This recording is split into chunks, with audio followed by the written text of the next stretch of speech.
right, let me tell you how old I am. Oh, wow. Not by age. Okay, I was going to say, Jesus. I'm telling you how old I am by something I do. Okay. Okay? Yeah. This is how old I am. Open up the cupboard, and everyone has that Tupperware lid bucket. Yeah. Okay, where all the Tupperware lids are. All the lids, yeah. Okay? Yeah. I go in there. I don't give a fuck. I pull whatever lid is out. Okay? Okay. Whatever lid that is, that's the Tupperware I've committed to using, regardless of what size of like food I'm putting in the Tupperware. So the exact opposite of everyone else. Yeah, I think most people will like get container first and then find a lid. Yeah, I'm out. I am like Tupperware lid because it's harder to find the lid for the container you choose. Yep, that's true. Okay, and so I pick the lid out, and then I'm like, that's it. I'm committed to this container. Okay, that's it. Interesting. And then I give up on life. Yep. Okay, that's how old I am. Yeah. Yep. That's fair. Does that make sense? I mean, that's old. That is old. That to me feels like 1902. I live in a mud hut. Kids, if you're out there, like you got to switch it up. Don't look for don't pick the container. I don't care. And Tanner, you don't understand. I don't. I don't care if. Let's say I've got like a hot dog. I don't care if the container I have I could fit 13 hot dogs in. If that's the lid I pick, that's what I'm using. And you're just shoving food in. You're just piling. It doesn't matter. Yeah, shove it in there. If it's small. And that's it. Okay. Yeah. Sure.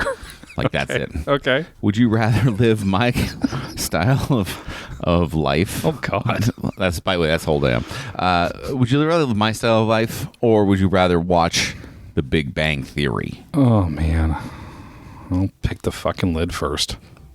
Welcome to Season 2 of Radical Apathy, the show that takes a hilarious and different dive into pop culture, gaming, and life. We're here to dissect the chaos and shrug at the drama, all while asking the question, why does it matter? Let's not care together. I like this. Enjoy the podcast Season 2 and share the communities of a to all of us.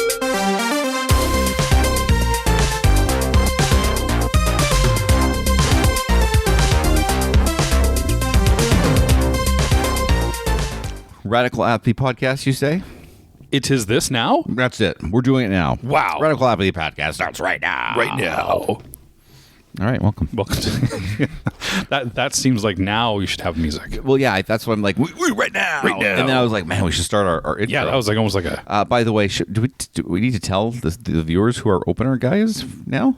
I think so. I don't think... First off, we ever did who the first one was. Well, I think we should reveal who the first season was.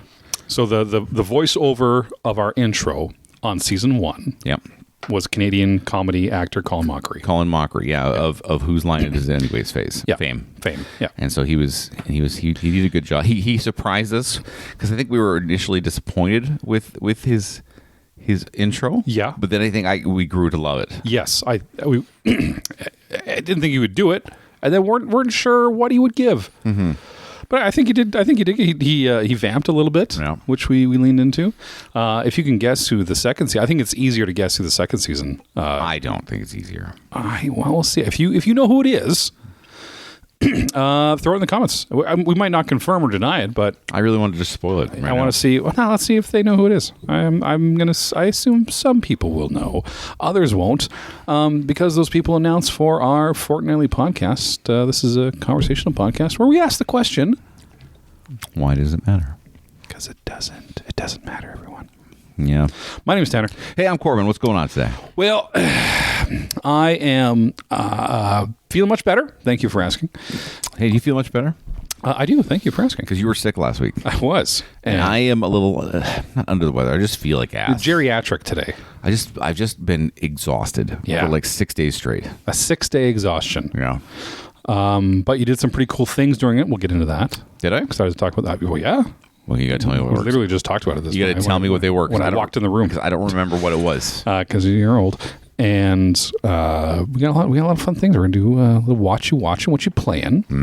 That's just, we're going to go over some gripes. We're going to dip our toes back into some jazzy treats. Oh, I like jazzy treats. Jazzy treats. A little jazzy treat time. We got a top 5. That's going to seem easygoing and willfulst is a word. I don't. But I think we're really going to get into some nitty gritty with it.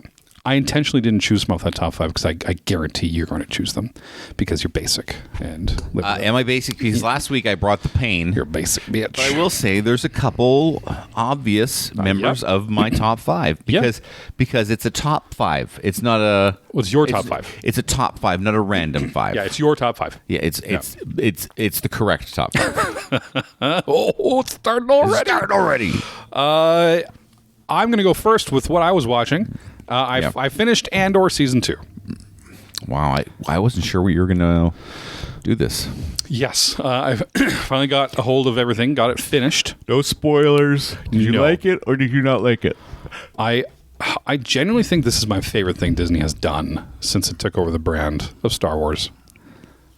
And it really surprised me because you're such a spy thriller type fan. Mm-hmm. That's all this is. Yeah, I know. But what I've got to get over was the 12 episode slog that the first season was, because it took forever. Nothing happened for like 7 episodes.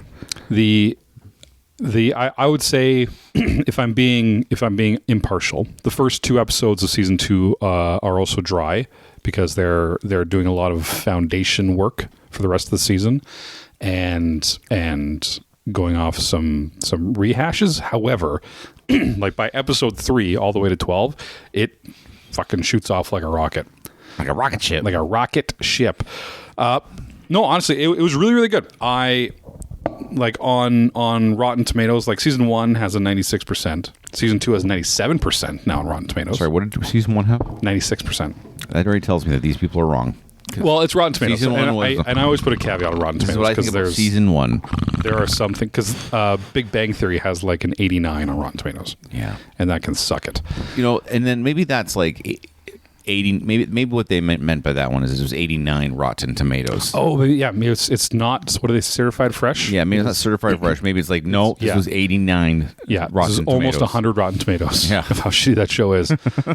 It does have a 92% on Metacritic, season 2. Now, let me break it down for you, Corbyn. I'm going to throw this back in your face.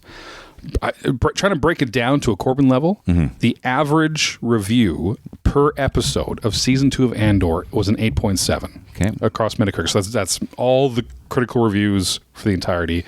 Episode per episode averaged out 8.7. Dune Part 2 is an 8.5. Look at me in the eyes. That's all critics. We're stopping the show right now. Yeah, that's why I put it in here. Look at me in the eyes. All right, go ahead. There's no fucking way that Andor Season 2 is a better show than Dune or Dune Part 2. It does not. That is not only is it not possible, it's just, it's wrong. Okay. And I'm not, and I will stop this podcast, sir. I will stop it. I read a quote yesterday from Diego Luna. And he's like, you know what? Before Star Wars, I was only offered drug dealers. I felt bad for Diego. He was. Before he was. He was like a thin drug-using drug dealer guy. I don't think he'd be a good drug dealer. And that's one thing, man. Like and I've brought this up lots on the show when I talk about shows that we like. But, man, the tight vision and planning for a show, especially even this show, it's 2 episodes, it's 2 seasons. Rogue One happens, and season 2 just rolls into Rogue One, chef's kiss perfectly. But because it's the same guy running it, he had the planned departure for the end, and it makes such a difference in writing and development when that plan is laid out. Unlike the fucking sequel series, which is all over the map, makes no goddamn sense because there was no plan. That's why this succeeds. And like I said, the setup for Rogue One is almost perfect. Where the characters are, what they're doing. And the acting was stellar. Like, yeah, Diego Luna was great. How many episodes? 12 per season. Denise Go, who plays basically the antagonist of the show, we'll say. Titties Go? Denise Go? You heard Titties Go? I think you said Titties Go. Denise is a name. That's a horrible name. Actually, that's a great name for someone. Yeah, Titties Go. Titties Go. I'm going to watch some Titties Go tonight. I'm gonna hang out Titties Go. That can be your D&D character. Titties Go. Titties Go. They're all great. That's too way exciting for a D&D character. Yeah, no, it does sound like a Star Wars alien name. I have to go to the cantina, meet Titties Go. Titties Go. They're all good. Stellan Skarsgård, your Doom Boy's in this. And this is one of his best roles in years. My Dune boy's in this. And this is a way more compelling character than Baron. Okay, shut your fucking... It's way more. Listen. Because the Baron's... I'm going to... Hold on. Here's my Baron. I'm in a pool of oil. Oh, now I'm floating on a ceiling. No, I'm in a pool of oil. That's all he fucking does for 2 movies. With this guy, he's doing shit. Listen, I need you to shut the fuck up right now. No, everyone is agreeing with me. Listen, you need to stop. You're being silly now. You're being silly. Is there a scene where he's not bathing in a pool of oil or on the ceiling? He is the Baron Harkonnen is one of the most menacing villains in movies ever. That's interesting. I wanted to say Baron Vaughn as well. I want to say Von Harkonnen. And I knew it wasn't. I wanted to say Vaughn too. That's weird. Baron Harkonnen. But Genevieve O'Reilly, who plays Mon Mothma, who played Mon Mothma in Rogue One originally and then brought her back to these... Dude, I think she's the best of this whole series. Like, she fucking banks out of the park. And arguably, her scenes you would think be the most boring because she's just the senator doing, like, parties and shit. Yeah. But it's the most engaging of all the scenes. Do you know what I like in my Star Wars shows? I can only imagine. Political intrigue. Can I have more political intrigue, please? Yeah. Because I don't want any Star... That's all you like is I don't even want political intrigue shows. That's your favorite Marvel one. I don't want any Star or Wars happening. No. Just give me political intrigue. And they brought, what's his name back that plays Director Krennic? I'm blanking on his name. Yeah, Ben Mendelsohn. Mendelsohn. Does he crush as Krennic, though? They make Krennic way more intimidating in the series than he felt in Rogue One. Because in Rogue One, he's being Tarkin's bitch, right? Mm-hmm. But in this one, it's like, oh, fuck, Krennic's coming. And they actually do a very good job of making him intimidating going through it. So I think they did it really well. I think... I liked that there was no lightsabers and jumping around and force shit. Which nobody's ever said ever with Star Wars. But I did now. I like that it wasn't there. It made it tight, made it real. I like it because it's not only a good spy political thriller, but there are no good guys, and they're really good at this. There's a rebellion against the Empire, yes. But they're all doing terrible things so that they can win.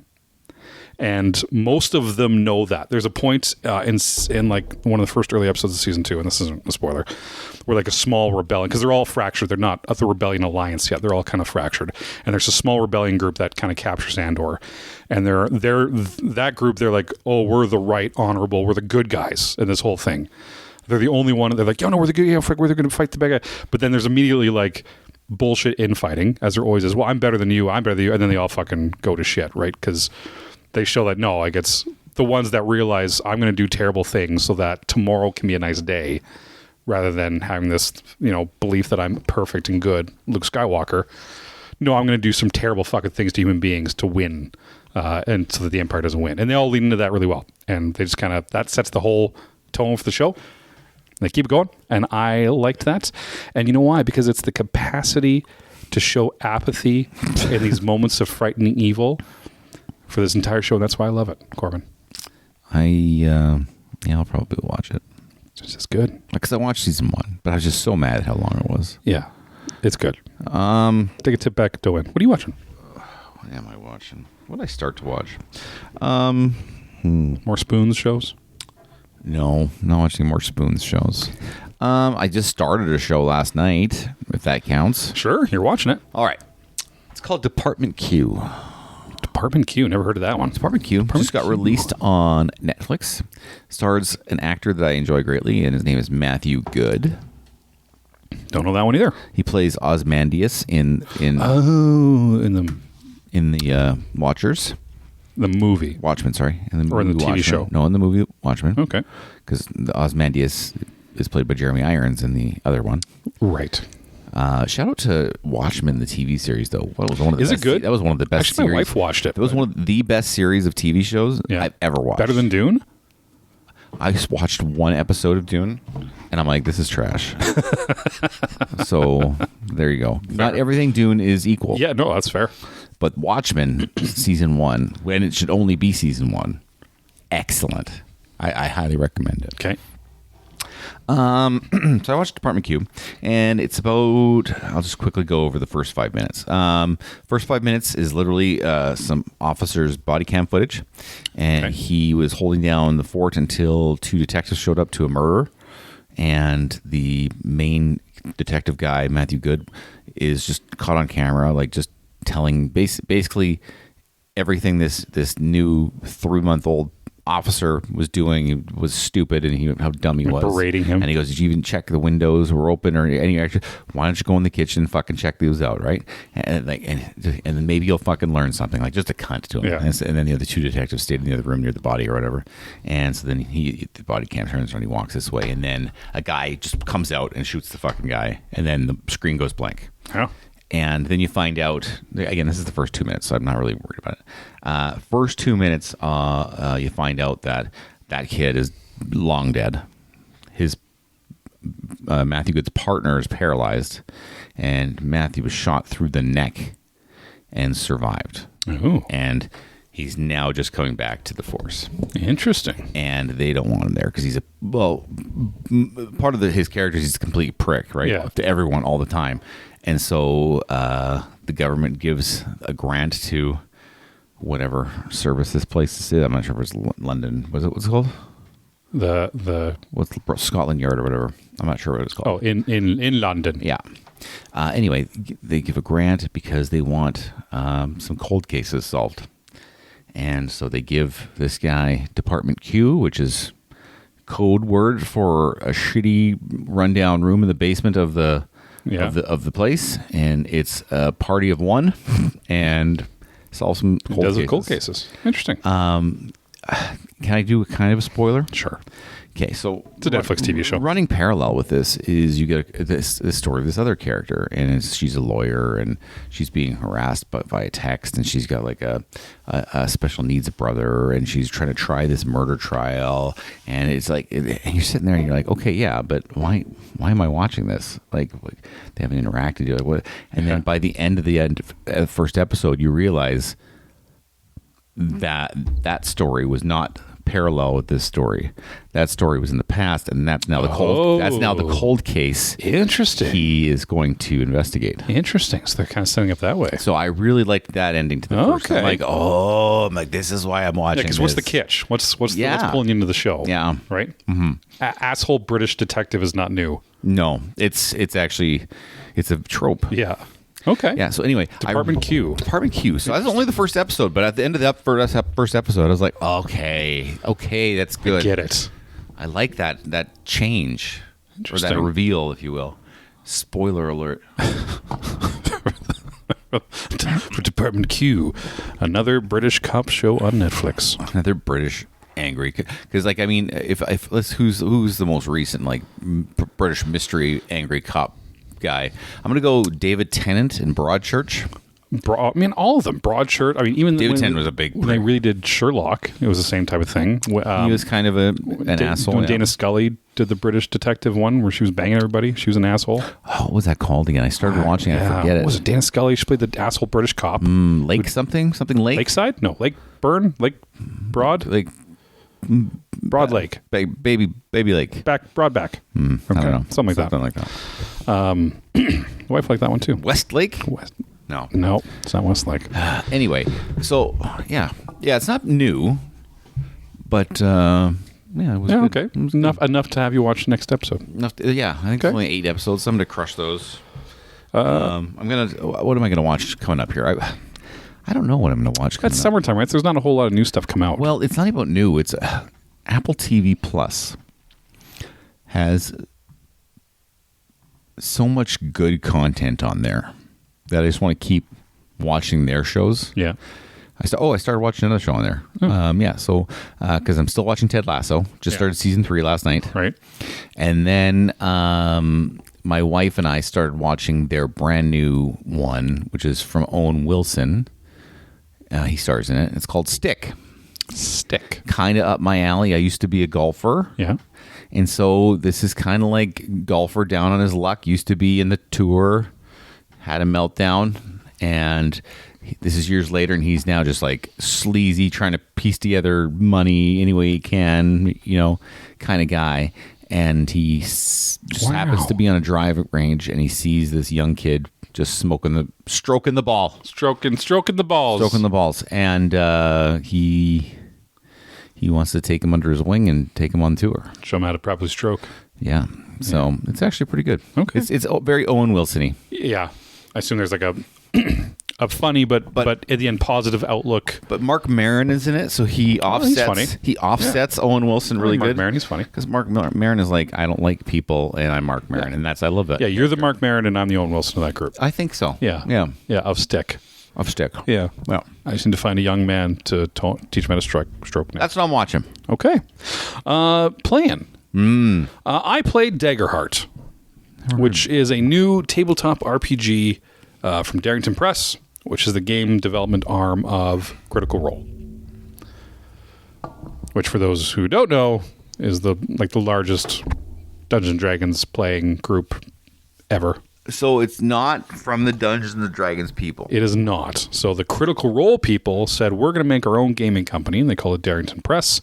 And Daggerheart is their big flagship system to rival Dungeons and Dragons. Did you Kickstarter with this thing? I did. Oh, I did not. No. Okay. No. I tend to not do a bunch of stuff because usually they suck. That's fine. I got it. I played one game with one of my full-time gaming tables. I asked if they'd play a one-shot with me to test out the system. So we did it. They seemed to really enjoy it. The big difference is it's what's called a D12 system. So you're using a 12-sided dice instead of a 20-sided dice like D&D. That's 8 less sides. But you use 2 of them. Oh, what's more sides then? Yeah, so one die they call hope, one die they call fear. They kind of combat each other, and you're still rolling like you do. One of the big complaints about D&D is that everything slows down during combat because everybody has a turn and when you're fighting. So like you go, Corbyn, with your character. You do your thing. And then Tanner goes and he does his thing. And then John goes and he does his thing. And then the bad guy, or the DM, who has 10 bad guys in the field, he goes for all 10 guys. So like you might wait 25 to 35 minutes around before you get to go again. And so you're just kind of sitting there waiting, and you pull up your phone, you start going on Facebook. Oh, that's not exciting when that happens? Right, because it slows down. So that's one of the main complaints of D&D, because it's much more tactical. So one of the things they did here was there are no static turns. So if and when there's combat, you just go. Do whatever you want. You can go whatever order you want. You can go 5 times if you want. You guys can go at the same time. You just go. You just say what you're doing and go. And until you screw up or have a bad roll, then the GM can go on their turn. But outside of that, it's just free form. And you guys can go and you run around. There's no static turns. So this is kind of like the equivalent of Pokemon Red to Pokemon like Sword and Shield, where they just clean up all the Pokemon stuff. Like yeah. They make it okay, let's just bring in a bunch of quality of life stuff. Yeah. That's a good point of what it is. Yeah, you're instead of having to battle every single grass Pokemon with a full battle and then attempt to catch it. Yeah. It's Pokemon.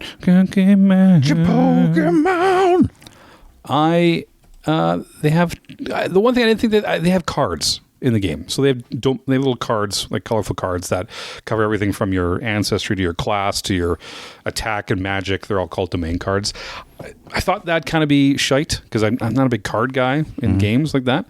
But they actually did it pretty well. And the one thing I like about this is that, because you're like, oh, okay, you hear cards, you're like, okay, you just think the monetization. Oh, okay, well, a week from now, they're going to be like, oh, here comes the super magic card pack that you can pay for $80, like that kind of shit. Yeah.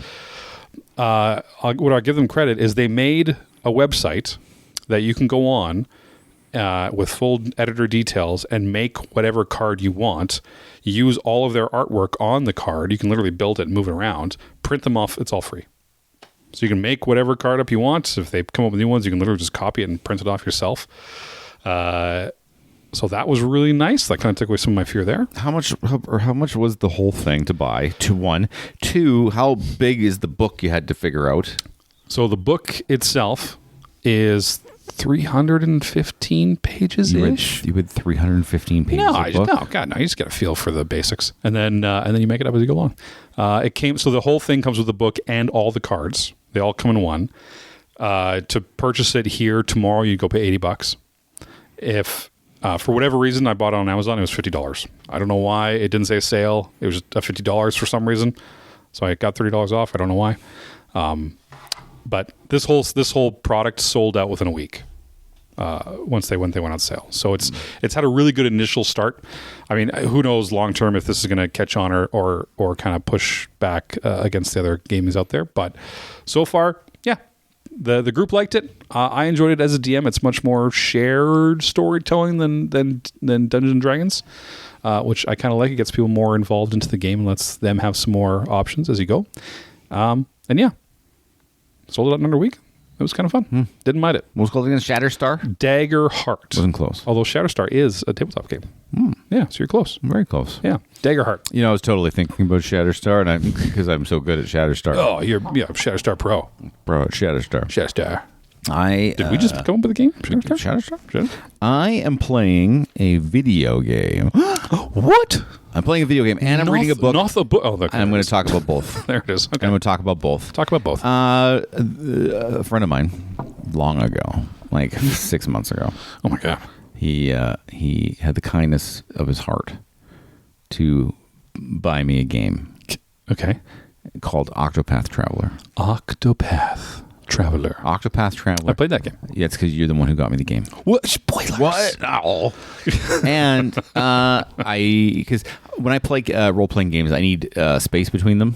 Yeah, you need to break life up. You need to break life up because if you're doing the same grindy thing, it's like you just get worn out. Anyway, so I finally started playing it the other day, Octopath Traveler.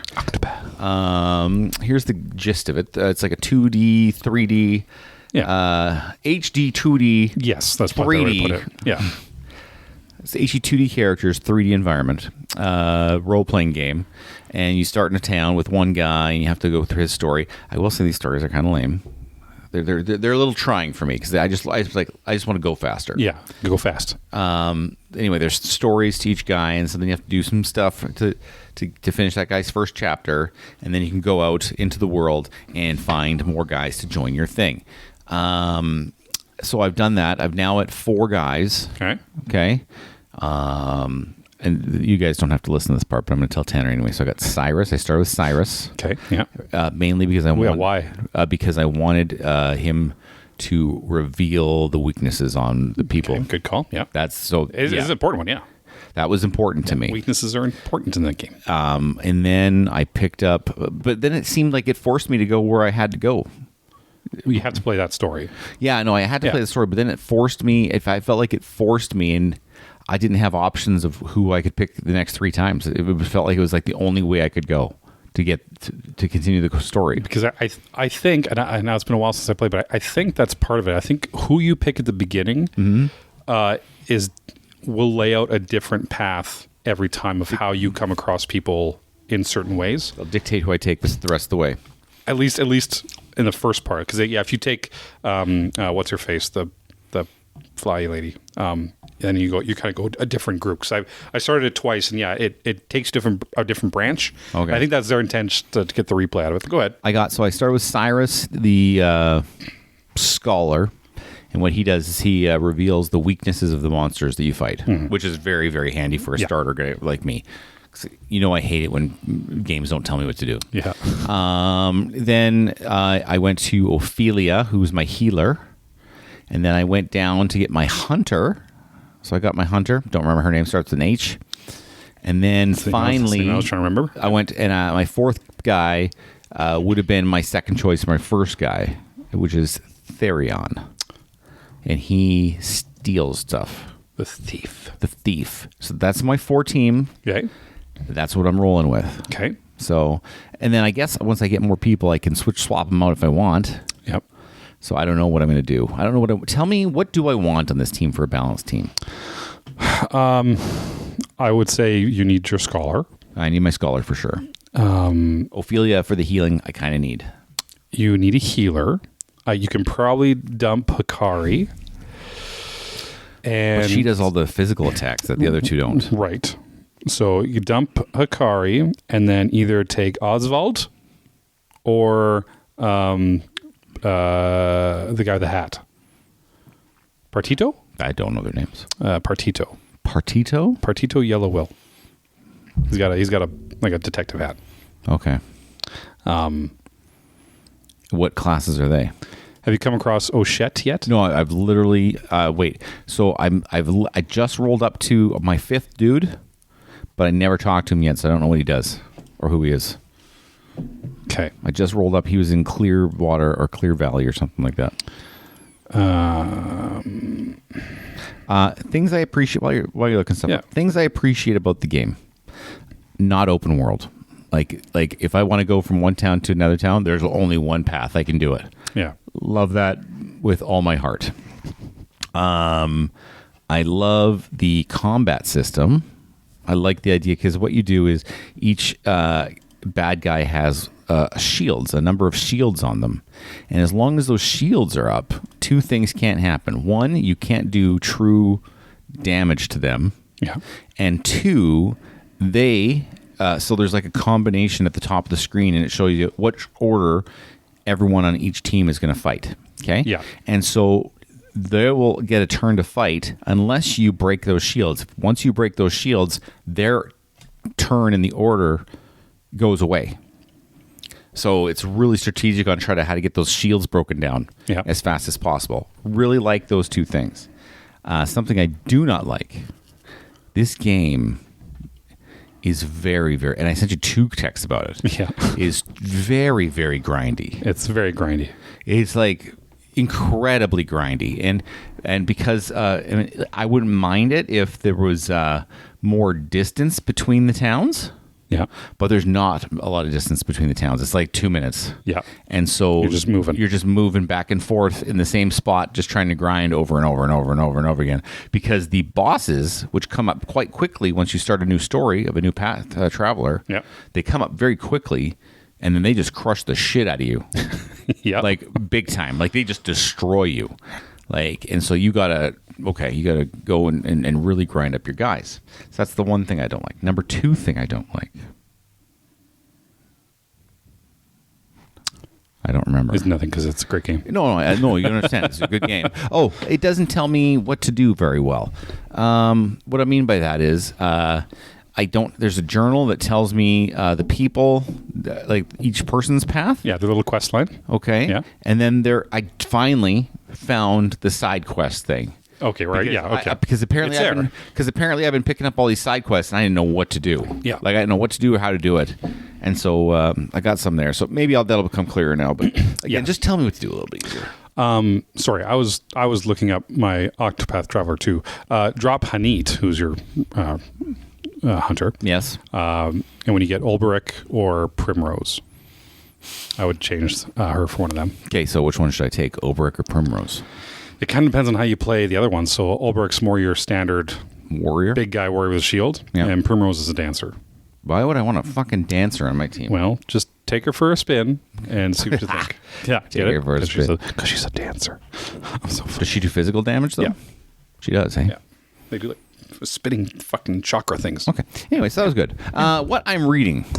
First off, are you still reading some Green Lantern? I'm still reading the Green Lantern. Okay. I have not touched another book. Nope. Haven't touched another book. You mean another book? Yeah, any other book I have not touched. Oh, okay. Yeah. How are you enjoying it so far? I am... Have you made it to the Sinestro Corps War yet?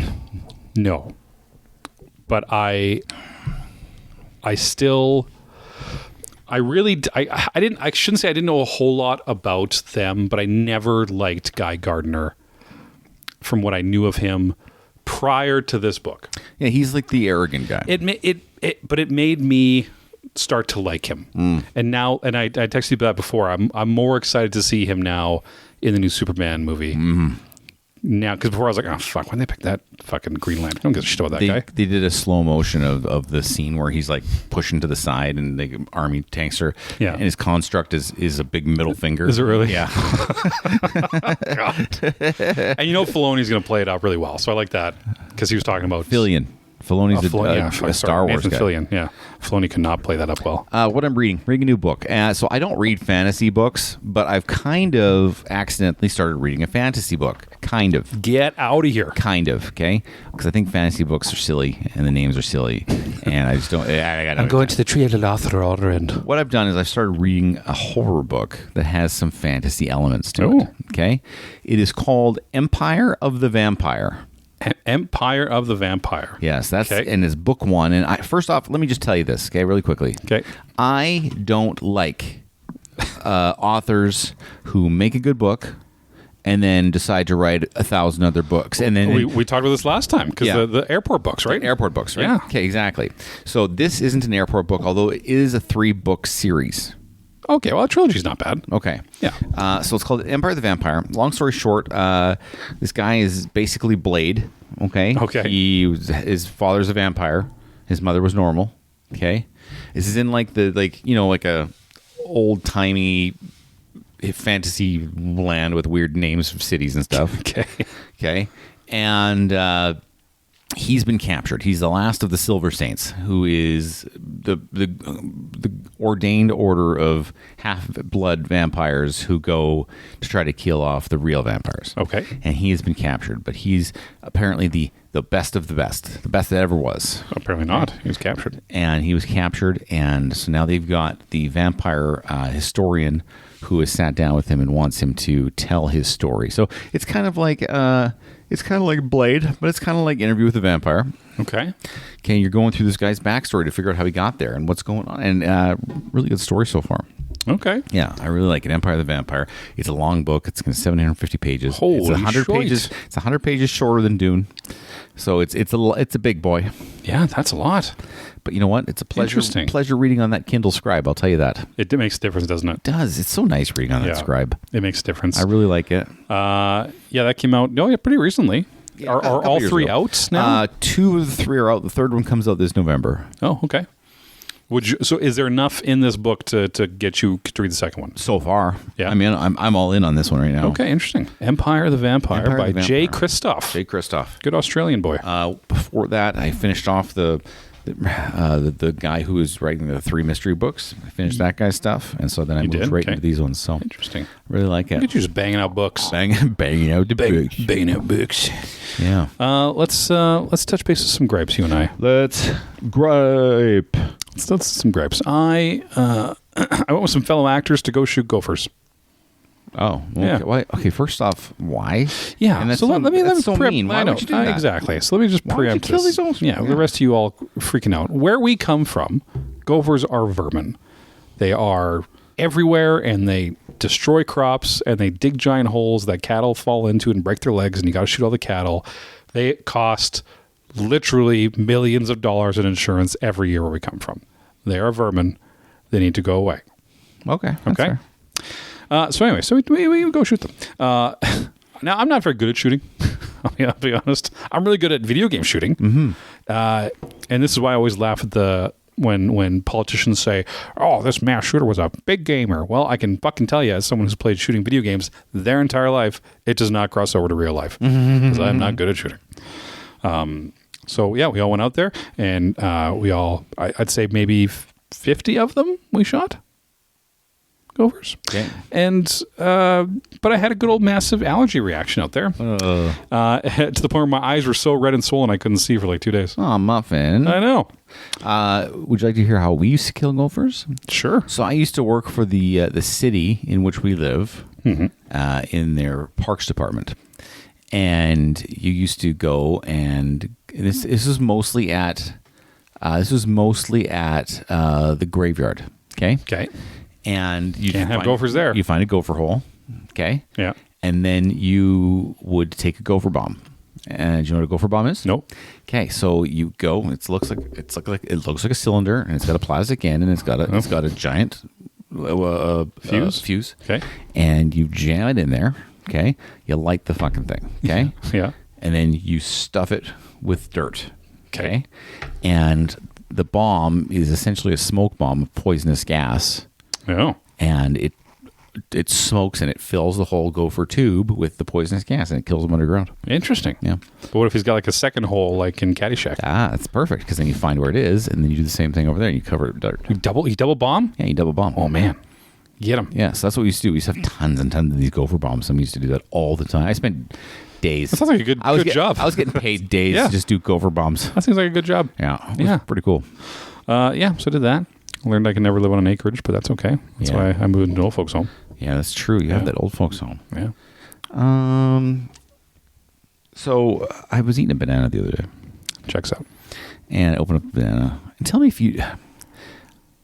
nothing bothers me more about eating a banana than the banana strings. Do you know what I'm talking about when I say the banana strings? I know exactly what you're talking about. Everyone should know the banana strings. Like you open it up, strings. and there's these strings of if banana. I had to explain a banana strings to you, like they're pieces of the banana, but they're part of the peel. They don't taste good. Nope. And you don't want them. Nope. And then you try to take them off, and they fall, and they get stick on everything. Yeah. Fucking banana strings. Yeah. I just wanted to tell you, like I spent I had this banana the other day, and there were so many banana strings. They're pieces, they're fragments. It was all over my hands. I'm like, I hate this banana string. Yeah. And I'm like, and then I wrote the banana strings. I was making some dessert last night, which I just cut up a banana and then put some fake peanut butter on there. And then I just have peanut butter and little banana pieces for dessert. Yeah. And I'm cutting up my banana, and I get to about the last inch, and a banana string comes out. And you can't cut, because then the banana string comes out with you. And so I got to the point, I'm like, fuck it. I just threw the rest of the way. Because I didn't want to deal with the banana string. You just gave up on that poor I said, banana. You know what? Fuck it. I threw it out. Yeah, because you got to peel it back. Yeah, you got to do it. You don't want to eat. It doubles the work You don't want to for eat a banana. And I'm not doing that. You don't want to eat the banana string. No, so I threw it out. Yeah. I'm glad everybody knows what I'm talking about when I say, banana strings. Yes. Everybody knows. No, we don't have to explain it, because everyone Nobody needs to know to explain that. Everyone understands it. That's my first gripe, banana strings. That's good. I want to ask you a question. What is something that is generally good for you and or the viability of your products, but you fucking hate it? Sorry, what is good for me and the viability of my products? What do you mean by the viability of my products? So I'll give you an example for mine. Okay. Screen protectors on phones. Okay. Okay? Okay. I understand it's good. I understand it extends the life of my phone, but I fucking hate them. Why do you hate them? Because you have to replace them every 6 months, and they some bubble and some peel, and the glass ones that break, and you're always dumping out an extra $40 every 6 months for a container, and I've not had one since I bought this phone, and there's no scratches on it. So Can I push back a little? No. Yes, go ahead. I used to be a no screen protector guy. I'm like, I don't want fucking screen protectors. Yeah. They're stupid. And then I started using them over the last 2 generations of phones. And first off, you have to get a good quality one. I've never had a screen protector bubble ever. This one's been on my phone for 2 years. It has not bubbled once. Did you put it on, or did you have somebody else put it on? I put it on. I do this shit myself. Okay. The last one never bubbled. Okay. And if there's a bunch of breaks and shit on it, that means you've been dropping your phone, and that's a good thing. It's protecting you. That's a good thing. I don't like it. Listen, I'm telling you, what I don't like is cases over screen protectors. Really? I'll keep screen protectors over cases. Okay. Until I found this case that we've universally allowed, because it's so light and took thin. it as well. The Pitaka. Yeah, because it's so light and thin, and it works universally great. But other than that... So is that your answer? What is something that's good for you that you hate? Good for me that I hate? Oatmeal. Fair. Okay, no. Yeah. That's Like not rolled exactly what you're asking. I mean, you're old enough to eat a lot of oat, but... Oatmeal, though, is just... Oh, God. Something that's good for me that I hate. Do you have another example yourself? No. You should have wrote down like 2 or 3 of these to kind of get the ball rolling on this. I figured you being you'd have a lot of examples of things that annoy you. You being you. Oh. Thanks, buddy. Things that are good for me that I hate. People who greet me on Monday mornings, ask me how my weekend was. Don't really like those. They're probably good for me. Kindness. Yeah. They're probably good for me. Kindness like of them. your fellow man. Okay. Yeah. That's on there. Don't like those too much. Okay. What about nail clippers? Training at work. There we go. Okay. Or any kind of training. There If you go. you have a job where you have to do like a training course, it's definitely good for me. I hate every second of it. Right. 'Cause I don't want to train, and neither do you. No. Nobody else does. Our last guest, Kaylee Sweeney, that's what she does for her entire career. Yeah, is train people. Yeah. And no one likes it. No one likes her because of it. I like her. But she hasn't trained you. But she doesn't train me. Right. Second she trains me, Kaylee, you're out. That's it. You're out. No one likes it. Because I got no time. It's kind of like the substitute teacher syndrome. Yeah. Right? Mm-hmm. It's it is. We've already talked about staff meetings. Yeah, we've gone through those. Yeah. That person who asks the question that I probably need to know the answer to.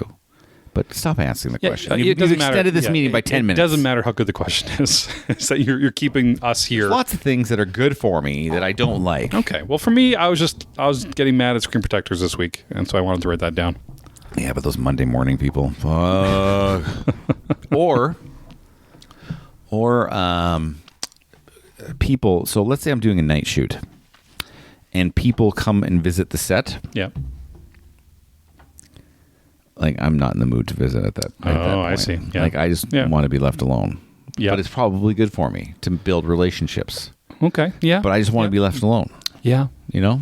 Which I think is okay, but you're right. There are probably times where you should be willing to interact to keep a positive outlook with other human beings, especially if you have to work with them.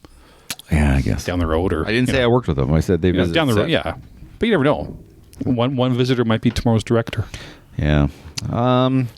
I was watching some movies, and you know what? There's Irish actors, there's Scottish actors, there's Croatian actors, there's South African actors, there's all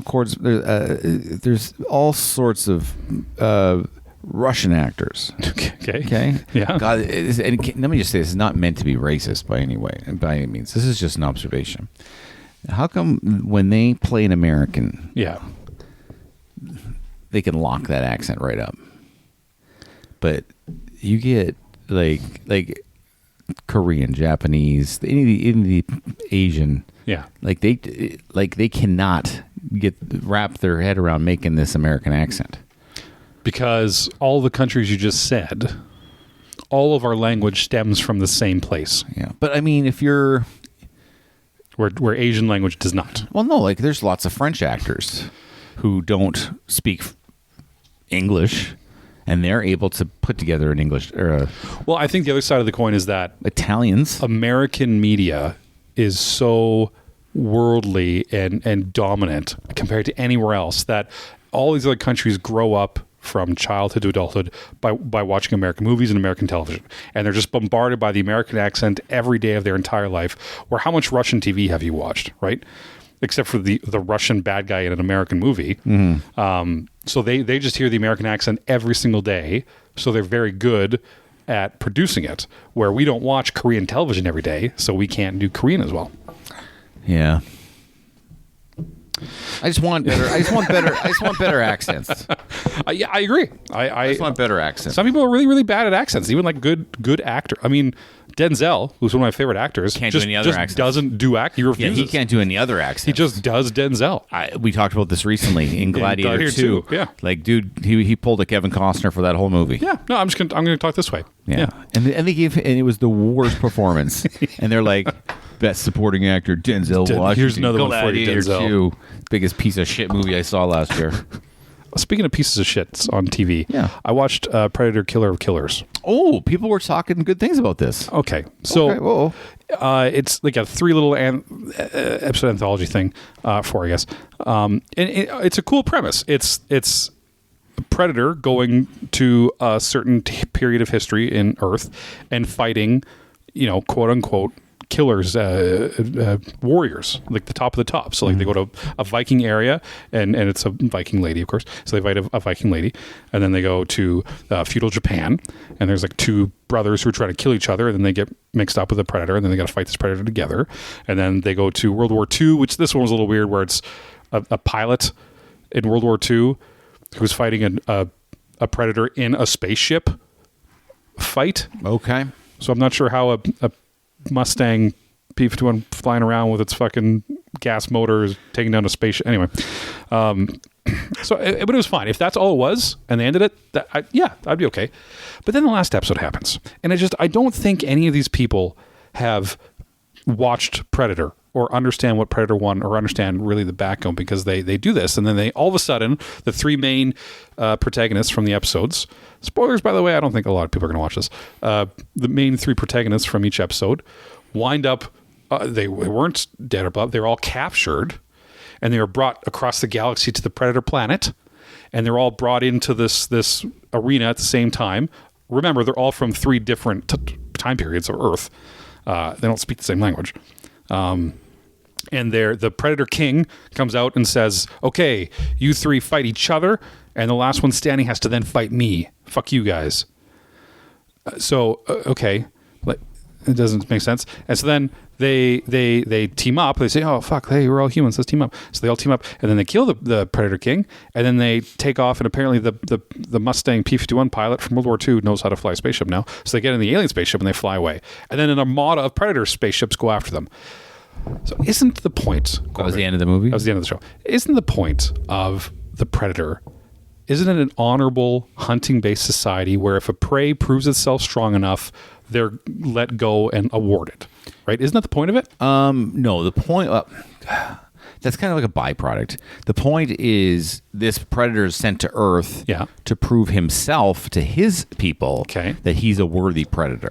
So he kills the people. But then what happens is they get a heart and they're like, okay, you're good enough. I'm not going to kill you. Okay. So Danny Glover kills one. The rest of them are like, all right. Okay, here you go. Fuck off. Right? Yeah, exactly. So then... But that guy dies. That's the whole point. That guy dies, right? But then this guy, they all go out there.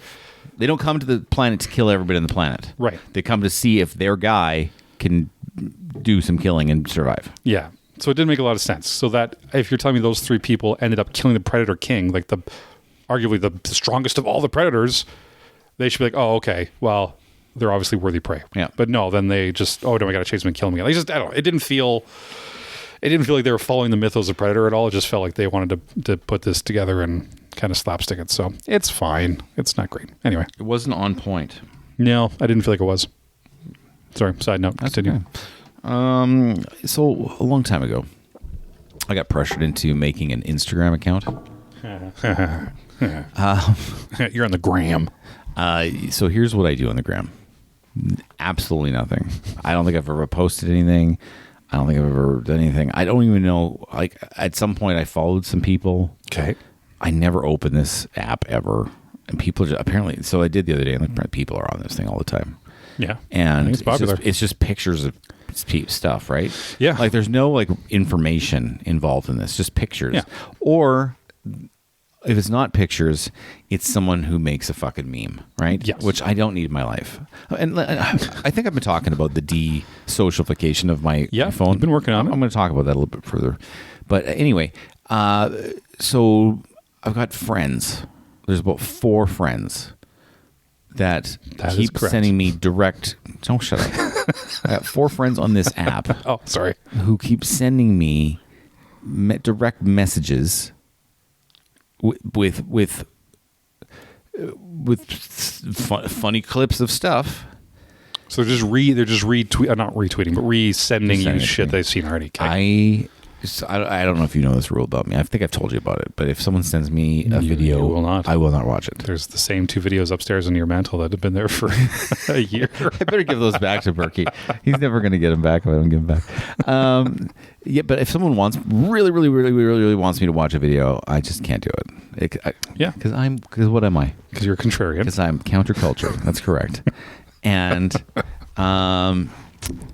anyway, so they've sent me these things all the time. I just ignore them. And so I looked on this app today. I have like 12 messages that I haven't opened. I'm like, yeah, I don't care. Because no one actually sends me a message. Do they know you haven't looked at them? Or can they see unread? But here's the thing. If you really need to send me a message, just text me. Yeah. Like a direct communication. Just send me a text message. I don't want to have 9 apps where someone can contact me. Mm-hmm. Just contact me in one place. Like I'm done. Yeah. I'm done with the social media.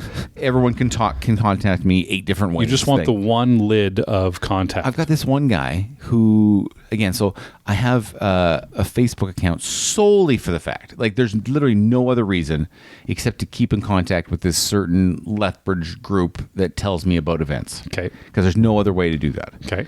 And with Facebook comes Facebook Messenger. Okay. And I got one guy who has my text message phone number who just won't text me. He messages me just on this one app. So the only reason this one app exists for me is because he texts me on this app. And then 2 days later, he'll text me on a regular text. I'm like, pick one. Pick one. I don't need this.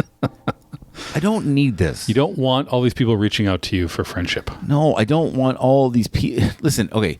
Let's put it like this. Okay. Okay. Yeah. Imagine if these were all letters. Okay. Okay. And I have 18 friends that send letters to 12 different mailboxes.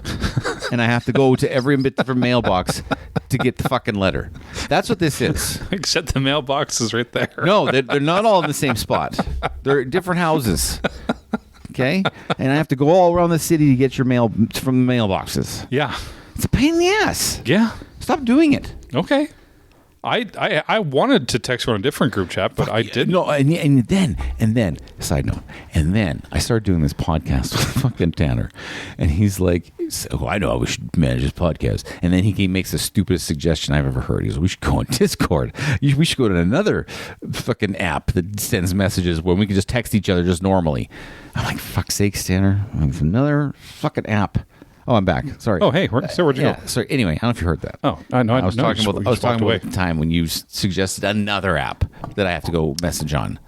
Yeah. By the way, you haven't. Yeah, I sent you a message on Discord. You haven't read it in a while. If you want to just check it out. I'm not going to. Well, I'm glad you're set in your ways. Am I being unreasonable? I don't think I am. Yeah, but that's okay. I don't think I'm being unreasonable. You want the single lid of your communications. Do you want to know who I text or how I only text people? Only. I know. That's it. Yeah. That's it. Yeah. Which is okay. Like you can only put out there what you want to put out there, right? But some people they're scared of the government. They want to text some other way. Let's talk about a little more about social media. Okay. And why I am probably bailing from social media altogether. And just quickly, I'm not on social media, and I've never been on social media. Your life is more and it's fulfilled. It's fulfilled and full. Number one, let's go over the big reasons here. Number one, the first social media, I guess, was emails, but that doesn't count anymore. Okay. But the real social media was Facebook back in the day, and it was like, oh, I can connect with all these people and whatever. The older I get, the less I care about that. Mm-hmm. So I'm going to axe this, and then maybe just to keep the like I said, that group that I need to know events about, right? Then Twitter. Okay. Twitter was a thing for me because it was a way for me to keep track of my sports. Okay. And some of my interests, sports wise, and I could follow that thing. But now what it is, it's not that anymore. It's a forum where everybody just goes to bitch. Yeah, about everything. Nobody ever says a good thing about anything, and it's exhausting and it's wiping the life out of me. Okay, so why is that? Because now, like YouTube's and the self-generated content that people put out, it always seems that the negative ones always have more views and more engagement. So why are we as a culture at the point now where the more negative shit is more watched? Yeah, I'll give you an example. Nintendo Switch 2 reviews. Okay? Yeah. They don't say Nintendo Switch 2 reviews. It's Nintendo Switch 2, or just buy a new Steam Deck, or why Nintendo Switch 2 is shit, or this Nintendo Switch 2 video. They don't just say Nintendo. Like, tell me the information. Let me make my own decision. Yeah, it's all comes across as already. Here's why you're fucked. And, and for everything, like the video, like everything. And that's just an example of something new. It's everything. Nobody says anything good nowadays, which has now parlayed itself into this horrible world stage that we have. Yeah, where everyone is a goddamn psycho. They're like fucking psychotic, every single one of them. Yeah, and people love it. And I don't even want to be a part of it. Yeah, like I literally want to live in a cabin somewhere and never find out about anything. Because at the end of the day, you guys you just shouldn't care. Everyone's so fucking... just shouldn't care, guys. Like, I got people on that Facebook who the election happened, and they got on, and their guy lost. Yeah. And they get on there, and then they literally do a public PSA to everyone they know, calling everybody who didn't agree with his opinion on something a piece of shit. Yeah. Like just think about that. Like, everyone who doesn't agree with you on everything is a piece of shit. Yeah. And you've ruined the world. Thanks a lot. Yeah, it's over. It's over. This is it. Doomsday device. It's never been bad before. It's right. Yeah. And I just can't do it anymore. I do tell people when they say that, they're like, "This is the absolute worst time ever." And I think we used to burn people alive in city squares. Yeah. I'm like, maybe we've just always been shitty people. Yeah. And it's not just super crazy today. And honestly, it feels like we're going back that way because a couple days ago, I'm not sure, and I don't know if this is fake news or not, but the former vice presidential candidate in the States announced that there was like an assassination type murder on some Minnesota officials. Yeah, a senator. Yeah. And then I get all these videos of people just like.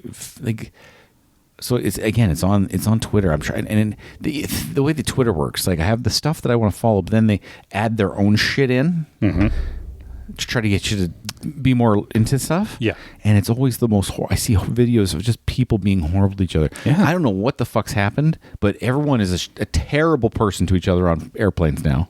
Yeah, apparently. Just Americans, by the way. Just Americans. Yeah. Like, I usually assume that's what you mean. Someone didn't, I saw one yesterday. I'm like, what the fuck? Someone didn't want to sit next to a person who was overweight. And so they fucking called 911. They start grabbing this girl's hair, shaking her, like just because of the weight of the person. Like, people think they can just do anything and act like, sorry, I went off on a tangent, didn't I? This is what social media does to you. Yeah. Yeah. It's killing me. Yeah. It's killing me from the inside. You need to get off. Yeah. Corbyn. You need to cut all the strings. All I want is to follow the people that just tell me if there's been a trade or a signing. That's all I want. Okay. That's all I want. Well, do you want to talk about the big sports game? Yeah, last night? Sure, let's talk. I'm bringing forward a sports thing. Right out of the gate, Corbyn. I don't understand this game. Yeah. Why did they pull their goalie with 7 minutes left? That seems like a long fucking time to not have a goalie. I think they were down 5-0. They were down a lot. Yeah. So I have to walk me through this. Teach me what happened. First off, I have to make an admission. I'm not going to be able to speak exactly the way you'd like me to on this game, because coming into this game, I felt like the Oiler team had no momentum. So I'm like, they're going to lose this game. Okay. And so I didn't even bother watching. Okay. But my understanding is that they were down 5-0. And it's an elimination game if they lose. So you're getting 6 people on the ice. You're trying to overload that team and trying to score as many goals as you can to try to tie it up. That's why you're pulling it so early. Okay. Otherwise, you're out anyway, so who cares? Because then the other team started making goals again because there's no goalie in the net. Well, yeah. I mean, but that's the risk, right? You get an extra attacker, and you just try to overwhelm them and try to score another goal. It's like having a 7-minute power play, right? And so... because I think the last game before this one was the same type of thing where Florida just trounced Edmonton. Yeah, they got fucking stomped. So it's because going into game 4, whatever that was, they just ran out of steam. Is that fair? Yeah. I don't even. You know what?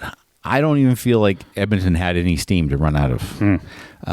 If I was watching this game, and again, I'm not the biggest hockey fan, but I'm a sports fan and I know sports things. More than you, probably. Oh, yeah. Not more than you. I'm talking about more than everybody listening. Well, yeah. Listen, that Florida team was they would put relentless pressure on the Oilers, like relentless pressure in their own zone, in the defensive zone when they were forechecking. Like, all I saw them do was break up passes and stop entries into their own zone. Like, they just completely just killed any momentum that Edmonton ever had for like 5 games straight. It was remarkable. Is that a defense thing? Yeah. Like as a defensive team, they were just sensational. Like, it was really remarkable to completely just shut down any momentum a team has had for like 5 games. It was just insane. So that's what I saw with my eyes. And then the second thing they did is not only the relentless pressure on defense, but relentless pressure on offense. So Edmonton was always just passing, trying to get the perfect shot all the time. And it just seemed like Florida's just, if they could throw it at the net, they'll throw it at the net and make their own luck. You know what I mean? Like, throw it at the net. Hopefully you're getting a rebound. Hopefully something opens up, and they were just relentless pressure. Boom, boom, boom, boom, boom, hitting that defense as hard as they could. Yeah. And they just had it was just a different mindset of hockey, and Edmonton wasn't prepared for it. And they should have been, because they played them last year. I was going to say, because this is not the first time. So how many times in a row now has Florida won? 2 times. This is twice. Yeah. And how many in the last like 10 years? How they won? 2 times. That's it? Yeah. Oh, okay. I thought they won more than that. Yeah. Okay. Because this is the same thing as last year. It was Edmonton and Florida. Yeah. And so is that just because Florida is that much better than Edmonton, or or is Edmonton that much better than the rest of the league that they got to do this twice? Or is that just how the cards kind of laid out and the luck of the draw? Well, listen, you know what? Florida had some injuries during the regular season, and then they added some players, and then some guys came back healthy. So they were kind of middle of the pack in the Eastern Division, but they still play that way. And you can't I don't think you can do that for a full season because that was just going to exhaust you. But if you're going to the playoffs, you can turn that up to what they did, and that's just another gear they had. So they all they do is get there to the playoffs, and then they just turned it. Then they just turned that gear on. Is that a head coach win or is that a GM? That's a head coach win. That's a GM win for bringing those mentality together. That's again a coach win for developing that style, and then it's a player win because they knew that what they were good at, and then they just executed. Yeah, I mean, hell, like I just don't know how anyone could have beat them, to be honest with you, because they were just firing on all cylinders. It was crazy. It was really good to watch, to be honest with you. As a non-hockey fan, I was really impressed with them. Good. Yeah. Okay. Well, thank you for answering my sports questions. Hey, sports questions. Do you have any more gripes you want to go through? Oh, and one more thing. Yeah, there we go. And then on the Edmonton side of things, Edmonton had their main goalie, and he's like 6'5", and he would go down and remember I told you they were just relentless fire pucks at the net, right? Yeah. Well, he would go down for the first save, and I don't know if it's his size or if he's just the worst athlete on the planet, but his recovery from the first save to get to the next save is like the slowest I've ever seen of any person ever. And so you hammer that guy and you're just going to score goals because he's just so goddamn slow. And then they had a younger backup guy that was he was making, he's faster, he had more agility, and he did good for one game, but then he came in for the next game and it was almost like he was just his stature was too small. So you need the right mix of size and agility, and they don't have that. They have two different guys with one of those skills on either each, end. And that's it. Okay. Yeah. Interesting. Do you have more gripes? No, I got no more gripes. Let's break it down and go into a little new segment we brought in called Jazzy Treats.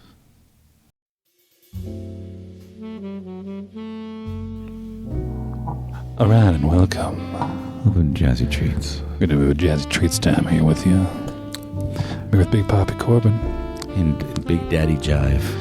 And we're going to be taste testing a special treat for you today. No, the master of sassy jive. That's what I want to be called. The master of sassy jive. Master of sassy jazz. Call me Big Papa Wetmouth. Big Papa Wetmouth. Yeah, master of sassy jazz. Sassy jive. We're here today to bring you a new treat, a new exciting treat for you. What are we eating today, Corbyn? We're eating some Hawkins cheesies, man. Yeah, sweet. Hawkins cheesies, my man. Sweet classic Hawkins cheesies. I'm having one right now. A crispy, cheesy friend. I'm going to put in my mouth and we're going to try it out for you. Here we go. The thing with these is they're so salty. Classic. But they're so cheesy. Salty cheesiness. And a nice crunch. So crunchy. But when you eat these, you can only have like a quarter of a bag because then your mouth turns into. And you dry out, baby. Yeah, they dry out. Yeah, you get the dry outs. Yeah, it's not gonna happen for Big Papa Wetmouth. Nope, Big Papa Wetmouth. On a scale of 1 to 17 cheesies, how many sexy cheeses are you giving this? I love these things, baby. Yeah, you do. I love these things. These are like a 17 for me, man. Oh, wow. What did we give the last thing?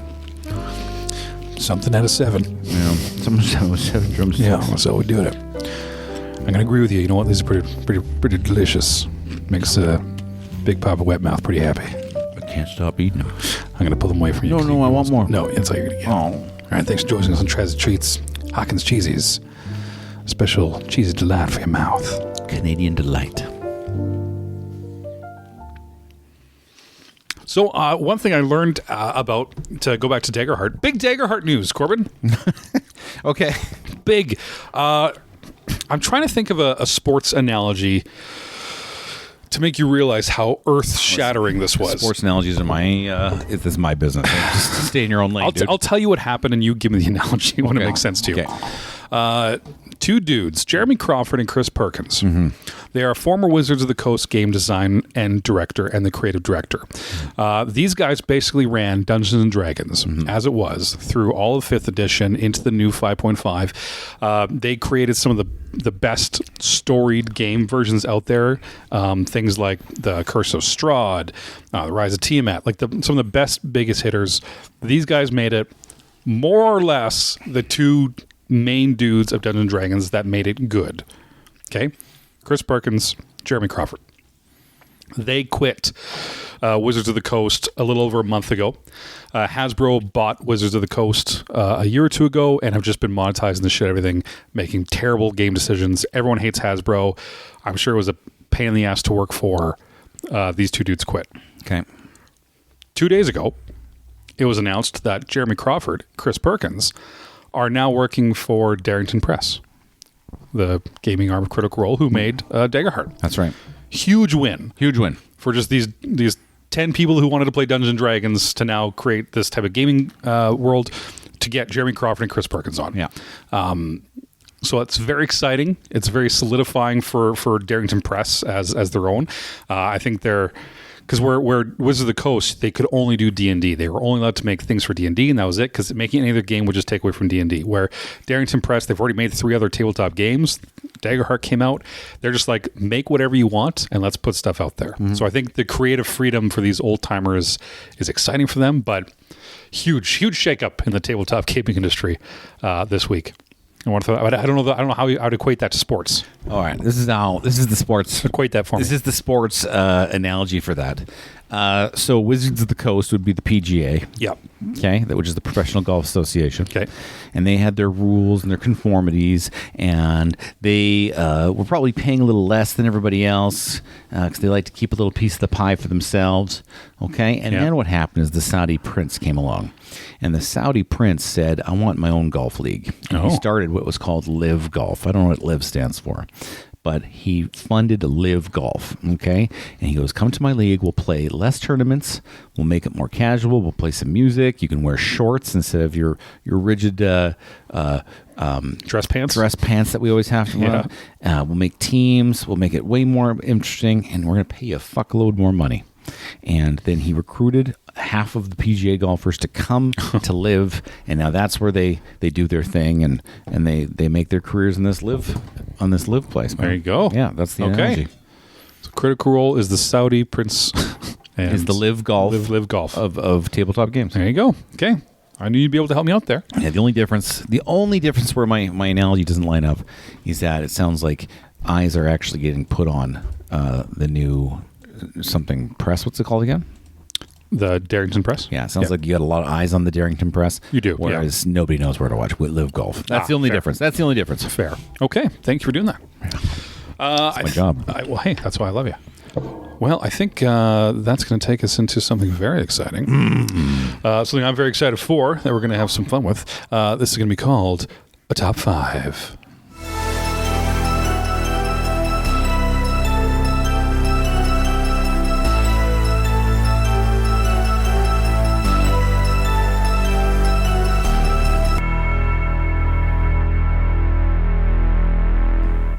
Ladies and gentlemen, it's my top 5 this week. Corbyn. I'm very excited about this. We were going to do this a couple weeks ago, this one. You were excited. I was excited for this one. And I switched it up for some reason. We're going to do the top 5 best hats in movies. Hats in film. God, hats in movies. I'm excited for this. And I love a good hat. For those of you who've never listened to before, this is how the top 5 works. Okay, one of us comes up with a top 5 category, who informs the other what it is. Yep. From there on, we create our own lists independently. We do not tell each other what we've put on our top 5. We will now go from 5 to 1 and announce our lists one at a time. If we have the same thing at the exact same number, oh my God, we celebrate and we shake hands. It's very exciting when that happens. Yeah, you guys, it's pretty intense. It's pretty intense. I still think we should sing something when we. Yeah, we'll just see what happens. Okay. Yeah, we may sing something. I think that's what we should do if we always do that though. Like, if we ever get the same one, always sing it. Well, if we ever get there, we'll do it. Okay. Number 5. Scary Movie 3. What? 2003's Scary Movie 3. Okay. Trooper Champlin's hat. I don't remember this hat. Okay. So, what is arguably the worst scary movie? She's the state trooper who's the cop in Scary Movie 3. And this is the one with Pamela Anderson and this is the most famous actor's one, but it's the shittiest one. So every time she shows up, she's wearing her flat brimmed cop hat, and it starts normal. And then every scene she's in throughout the movie, the brim gets progressively bigger until the end where like it's fucking like 3 feet wide, but not one person acknowledges it through the entire movie. And I find it so fucking funny every time. She just comes up randomly, oh hey, what's going on over here? And it's Who plays her? ridiculous. I'd have to look it up. I mean, not someone like super famous, honestly. But yeah, she drives up and she like tries to stick her head out of the car window, and it's like this massive brim on the fucking, and no one acknowledges it, and it's just really funny. And I think about it and I laugh all the time. That's my number 5. I just want to say, I'm piggybacking on that. I love slapstick comedies. We don't get them anymore. However, we are getting Naked Gun coming up in a month. Oh, I know. We're going to Naked Gun, and Yes, we are. we texted each other because they announced a new Spaceballs. Spaceballs 2. So we're going to get a Spaceballs. Oh, I'm so happy. All right. Hope they don't fuck it up. Anyway, number 5. Now, I left it a little more traditional than you did. Okay, because I didn't go to an arcane place with I like it. These are the most memorable, and obviously I didn't remember that. Yeah. Cameron Manheim. Oh, yeah. Is the actor. Yeah, Cameron Manheim. Yeah. She's what's her nuts from the old Picket Fences game, I think. Picket Fences? Picket Fences? Oh, maybe, yeah. Cameron Manheim. Yeah, anyway. Yeah, she was a popular actress back in the mid-2000s. Yeah. I just went with Freddy Krueger, my man. Okay. You go Freddy Krueger, that fedora. Yeah, interesting. I'd argue that's the second most famous fedora. You might see another fedora on this list. Oh, see, I didn't double down the hats. I tried to keep separate hats. But Sorry, no, that's my own The rules. hats aren't the character. The person wearing the hat is the character still. Okay, so Freddy Krueger's hat. best hat in cinema. And I'll tell you why it was good. Okay? Because with Freddy, one of the magic things about him is you didn't want to always reveal his face. Because you wanted to stay scary, and the more you showed it, the less scary it gets, right? Yeah. And so the way they did it in the first movie, it was a lot of half shadows and whatnot, but he had that hat, and so you saw that silhouette. Head down, you just see the hat brim. Right, you see the silhouette of the hat, right? The silhouette of the hat and the knives. And that's all you needed. You didn't need to see his face because then you wanted that to be for like big reveals for extra scares, right? Yep. So that's why that hat did so well in that movie. 5, How do you feel about that? Did you watch any of those movies back in the day? I watched, we had the first Nightmare on Elm Streets on beta, Max. Oh. Because I can still remember seeing the cover to this day. And the cover was scary. My sister watched it once and I watched it. With the hands and coming around. Yep. Yeah, no, I'm not a fan of it, but yeah. No, listen, and let me just double down. When you were a kid, and you're like, man, I'm gonna get, I die in my dreams. Yeah, where I'm safe. Listen, that just concept right there, terrifying. Yeah, really good. It was really good. Number 4. Really proud of this one Why too. do you say it like Ernie when you do it? Can you be a little more serious about it? Number 4. You're like, number 4. Hey, Bert. My number 4 is the R.J. McCready sombrero. Yeah. I turned more Kermit for some reason. Oh, yeah, that's a good one. That was more Kermity. Yeah. Yeah. No, not that one. I'm talking about the hat. Yeah, I know it's a good one. You say it again. People didn't hear that. R.J. McCready's sombrero. Now, for those of you who don't know, this is the Kirk Douglas characters from The Thing. Not Kurt Douglas. Kurt Russell. Yeah. Kurt Russell. Character from The Thing. 1982's. So he is the pilot of the Antarctica base. He wears a giant fucking sombrero, and Kurt Russell thought it was a stupid, ridiculous hat, but John Carpenter was like, no, wear the hat. It makes no sense. It's not referenced in the show, but I like it because it's details like this that Carpenter put into his movies that they don't necessarily explain or justify them, but it gives the illusion that the character exists beyond the screen, right? Like his character, you're like, why does he have a big fucking sombrero on it? And no one's talking about it, so he must wear it all the time. People must be used to it. Yeah. You're like, why is it there? Right? So it creates this illusion of background on a character. And Carpenter was really good for that shit. Even though, Kurt Russell's like, no, this is fucking stupid. I'm in Antarctica. Why am I wearing a fucking sombrero? Love it. But it's great. I love it. And it sticks out. And as soon as I said it, you knew what I was talking about. Yeah. Good call. Number 4. Number 4. I went a little more conventional. I went with, because this hat, I think people aren't thinking of this hat right away. Yeah. But then you're like, oh, this character made that hat. And you're like, okay, yeah. And that's Captain Jack Sparrow. Ooh, the tricorner. Yeah. Because that hat, when you think of it, it's iconic, man. Yeah. Yeah. And granted, only one out of those 5 movies is not dog shit. But but I mean, that hat, it was a cool pirate hat, because I've never seen a pirate hat like that before. Yeah. I personally dark heavy leather. It was like, it was tri-side. I don't know. It just looked like a cool hat. It was a good costume design. Yeah. It was it had character. I liked it. Yeah, it was a good hat. That's a good hat. That's a good hat. It made Johnny Depp's it just like, because to start the movie, I think he had it on when he was going down. Yes, he did. Yeah, but multiple times it was him with his indie moment. Yeah, it makes the character, right. It's like Darth Vader. Darth Vader without his mask or helmet, right? Yeah.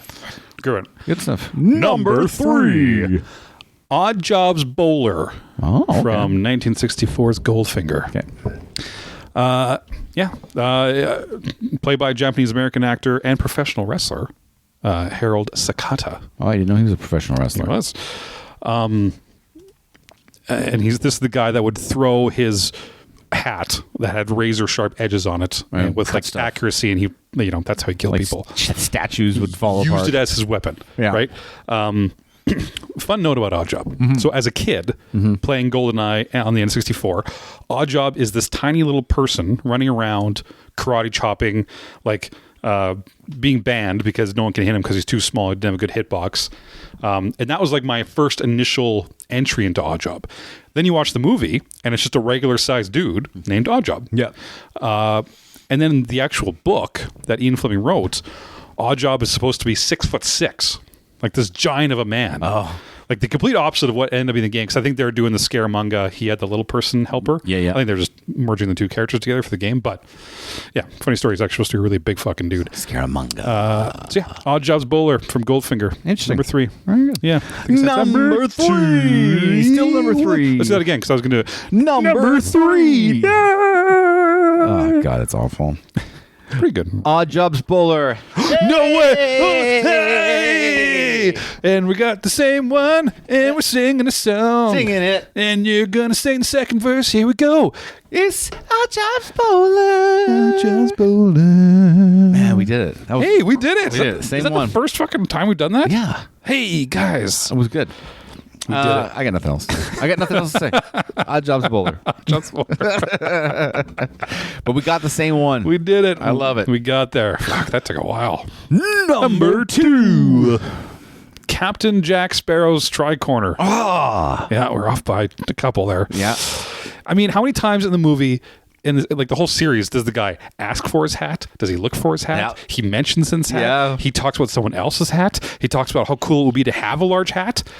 Like, it's such a part of the character, right? It is. Yeah, they intentionally made it part of the character. Like they kind of go overboard sometimes, but yeah, you can't have a hat top 5 without talking about the fucking Jack Sparrow hat. No, without the Jack Sparrow hat. That's my number 2. That's good. Yeah. Number 2. Mine is Rose the Hat. It's a character, Rose the Hat. Rose the Hat? That's her hat. Well, Rose the Hat. Is this the horror movie Rose? This is Dr. Sleep.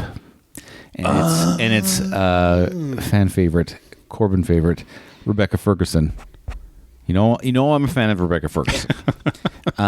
Anyway, she's wearing this hat. Rose the Hat and Dr. Sleep. Have you looked it up yet? No, this is the one with Obi-Wan Kenobi in it. Yeah. Yeah. And it was cool because they were portrayed kind of like almost like gypsies type thing, a traveling gypsy group. Yeah. But she was very smooth talky. Like her character was so neat in that movie. Like her character was very smooth talky, and she dressed up kind of Sensual. Yes, you know what? She had a good wardrobe, but then she added that hat, and then she would always go, "Hello there," and the hat just brought up her creep factor. I don't know what it was, but it was like her name is Rose the Hat, so they had to have a good hat. But the hat made it, man. Like they did a great job with that, and Rebecca Ferguson made a good character for me. I liked I know we have a bunch of other classic characters below this, but I think 20, 30 years down the road, Rose the Hat's going to be... There's somebody talking about her? Yeah, it's such a good character. When we do a top 5 off of 2010s, 2020s in 25 years, we can do that one? Rose the Hat, man. Rose the Hat. Number 1. If we don't have the same one here. We must. I mean, we don't. I know which one you have. Okay. I intentionally didn't pick it. I don't like it when you intentionally don't put the right answer in the right answer spot. No, because because it's my top 5. And this one is my number 1. But you intentionally took it off, is what you said. So you knew it had to be there. Your number 1 would have been my number 2. And then we pushed everything up. But it wasn't your number 2. Correct. I don't know what you're talking about. My number 1 is Dark Helmet. Is a helmet a hat? Is a helmet a hat? I mean, would it not be? It sits on your head. It's a helmet. That's a hat. It's just a hard hat. Literally, they're called hard hats. All right, go ahead. Plead your case. Yes. Although I did show the beginning of that movie to my son last night. Go ahead. Oh, wonderful. So Dark Helmet, for those who don't know, the villainous Spaceball who possessed the downside of the Schwartz and Assistant President Scrubin gathering more air from the planet Spaceball. Quick rundown for you if you didn't know who that was.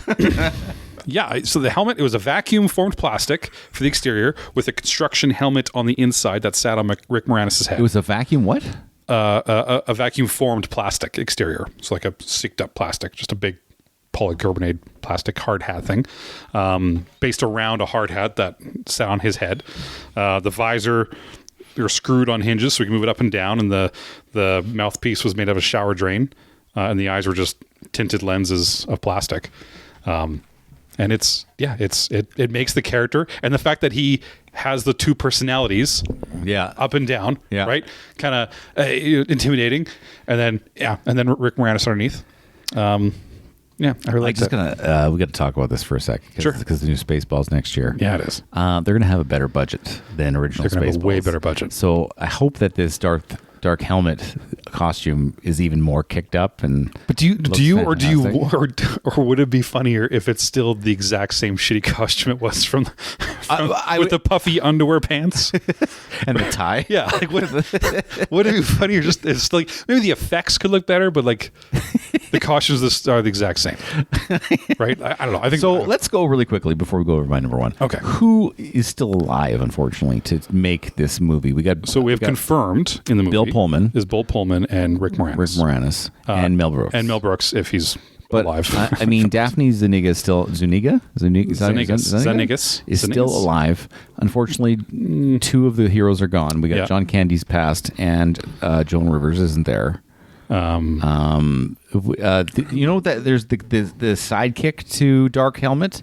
He was an 80s comedy character actor. Yeah, he's still got to be alive. He's got to be alive still, because that guy was awesome back in the day. Yeah, and he plays good in that character. I used to love him in everything, and he was cool. Those who were confirmed to be in it. Yeah. I think someone had said that Pullman's son is also in it. Yes, Louis Pullman. Yes, who played in the recent Thunderbolts. And Top Gun Maverick. Yeah. And both were named Bob. Both named Bob.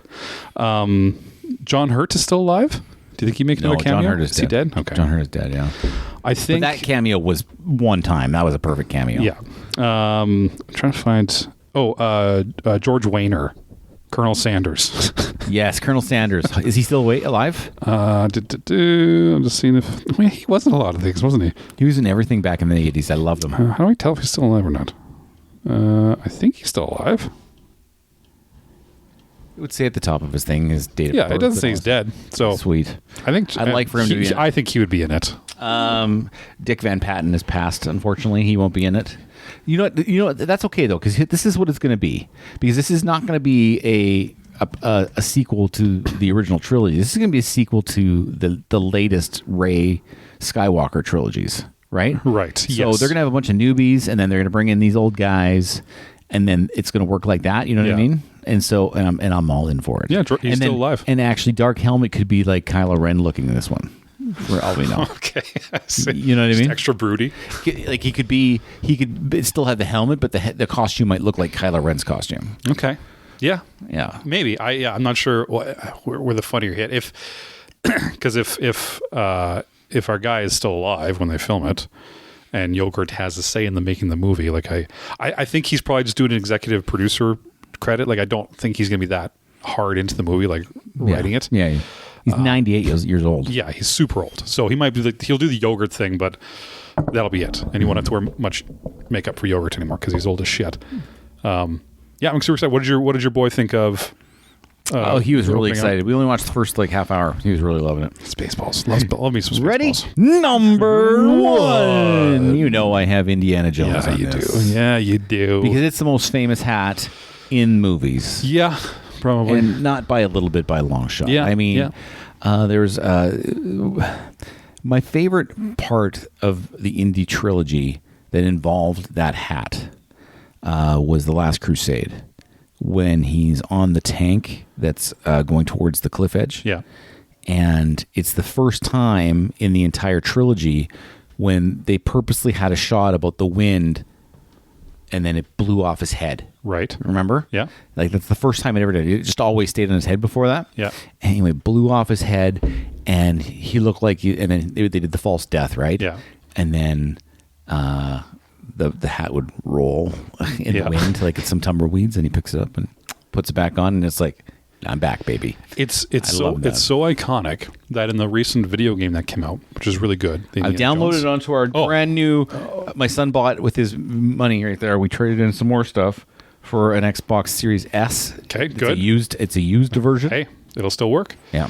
It's so iconic that when you're playing Indiana Jones and you get knocked down and you have the ability, and the game will be over, you have to restart, you have the ability to have one free revive, basically. And the revive is a scene of him picking up the hat and putting it back on his head and then standing back up for the fight. Nice. That's how they get to the game, which is really fun. That's awesome. Yeah. That's a great top five. Hey, I really liked the top five of the hats. I think it was underrated. I think we liked the hat one.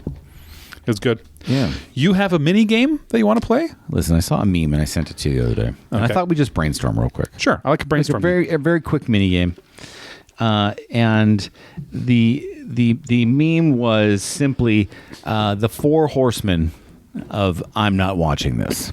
And so Four Horsemen is four people, right? Yeah. That when you see them, you're not watching whatever they're in. Okay. Yeah.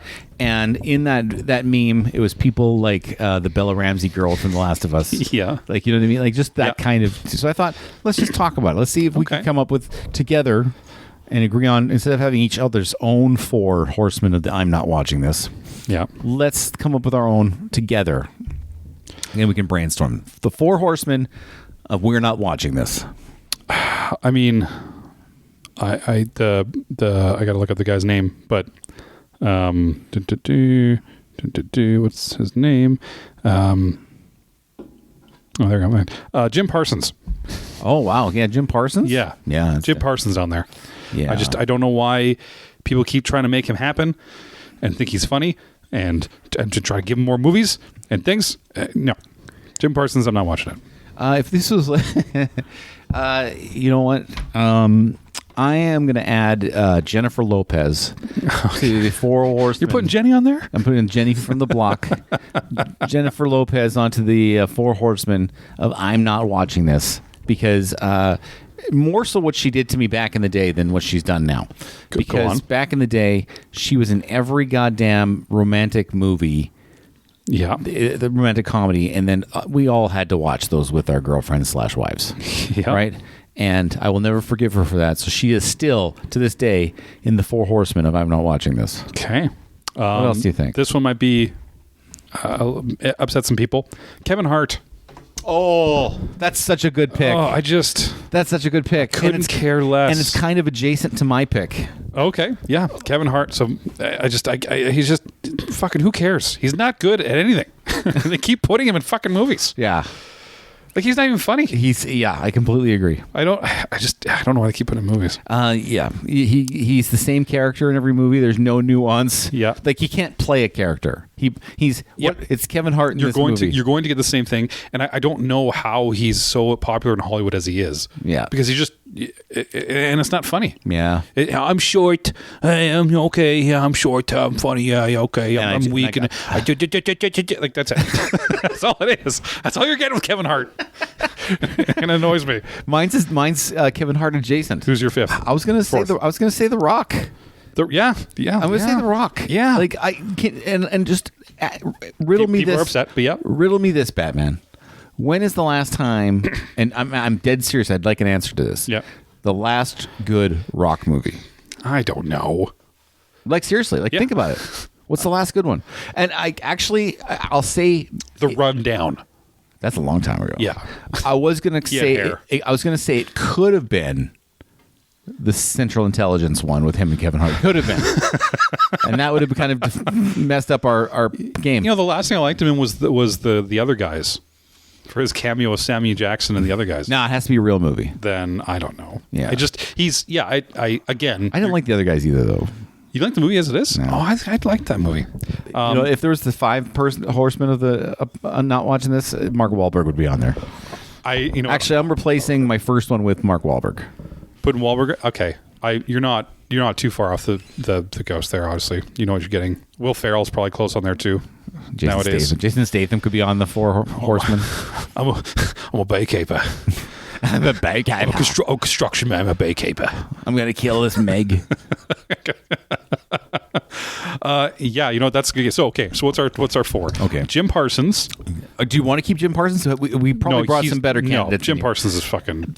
And the reason why I'm asking this is because I don't remember anything that Jim Parsons has done since the horrible Big Bang Theory. No, they keep putting him in movies. Well, what movies? The one with NASA was the last one he was in. That was like 10 years ago. It's too many. It's too many. Corbyn is on the list. It was literally like 10 years ago. Jim Parsons. Him and Kevin Hart are my 2. I'm going to go, Mark Wahlberg.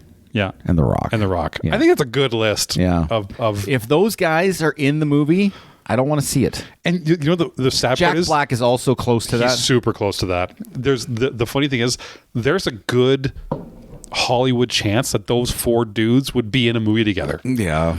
Honestly, the worst things to ever come out of Hollywood. I kind of feel the same way about Seth Rogen. I'm kind of over Seth Rogen. But I think Hollywood is too. Like, he hasn't done anything in a decade. He's doing, I don't even care. I don't know. That's a good. Who would be your 4 horsemen of apathy for movies that you would, if they're in a movie, you're like, no, that you refuse to go and deal with. The 4 horsemen of you are not watching this. Do you like ours, or put yours on there, and we'll actually see how actually close it comes. I know my buddy, like he would have Amy Adams would be on his for sure, and Bella Ramsey for sure. Yeah. That poor girl, that poor Bella Ramsey girl, like that poor girl, like cat, like. You're right. It's not all her fault. She was put into a position to fail. Yeah, and I haven't even watched Last of Us 2. I haven't played Last of Us 2, but they've already announced, she's not the main character in season 3 anymore. Yeah. Which, for whatever reasons, I don't know if that's a Bella Ramsey thing or if that's a story thing. It's just... Anyway, it's not good. It's a poor girl. Well, I think we covered a lot of ground today. 4 Horsemen of... I'm definitely watching this. Oh. Tom Cruise. Yeah. Tom Cruise. Yeah. Rebecca Ferguson. And Tom Cruise. Tom Cruise. Rebecca Ferguson. I'm almost in the Timothy Chalamet. Oh, no. Am I though? He makes some stuff that I don't want. You know who I'm getting close to putting in that box? Who? The guy that I don't remember his name. Twisters guy and Top Gun guy. Glenn Powell. Yeah, you know what? Glenn Powell might be on there. I'm getting there for Glenn Powell, man. Yeah. I think he's stepping up. Let's put one more woman in there. Who would I watch? Who's a really popular woman right now? I'm trying to think. Well, I'm trying to think of one that I would if I knew I'd go to watch. It bit me in the ass, but I'm bad with names right now. True Detective. Jodie Foster? Yeah, I love Jodie Foster. But she was fucking awful in True Detective. Fucking terrible. Like that, to the point now where I might have to take her out of the box. But I really like Jodie Foster as an actor. Yeah. Judi Dench is always really good. Who was the one who played the middle-aged queen in The Crown on Netflix? I never watched The Crown. What's her name? I never watched The She's Crown. really good too. I don't remember any of their names. Yeah. Yeah. You know, it changes, right? Yeah, right now I got those two for mine. I don't know who else I'd put on it for Haley Steinfeld might be there after this performance in Sinners. She might be on there. You liked that, She right? might be on there. Yeah. And I like her other stuff, like True Grit and Edge of 17. Like, she just makes cool movies. Yeah. And I didn't mind her in Pitch Perfect. Shut up. Shut up. All right. That's what we got this week, team. Thank you for joining us. Let us know in the comments if you agree with us or not. But I mean, at the end of the day. But don't send us like the feedback like to like 9 different apps. Just if you could just put it to one app. What you're listening to, and that's it. Yeah. That's all we want to see. Or if even better, just tell us face to face. Yeah, you can just come yell at us. Come yell at us. As most people do. Yeah. Join us back next podcast. We'll probably go over. You're going on holiday. I'll be back from London, so I have some London stories for you. London. I might be talking that apathetic London. accent. Right, I'm in London now. I don't know. It's how you talk. I don't know. Yeah, that's all. Guys, have fun. Ask yourself the question. Why does it matter? Why does it matter? Okay. Have a good day. Love you. Bye.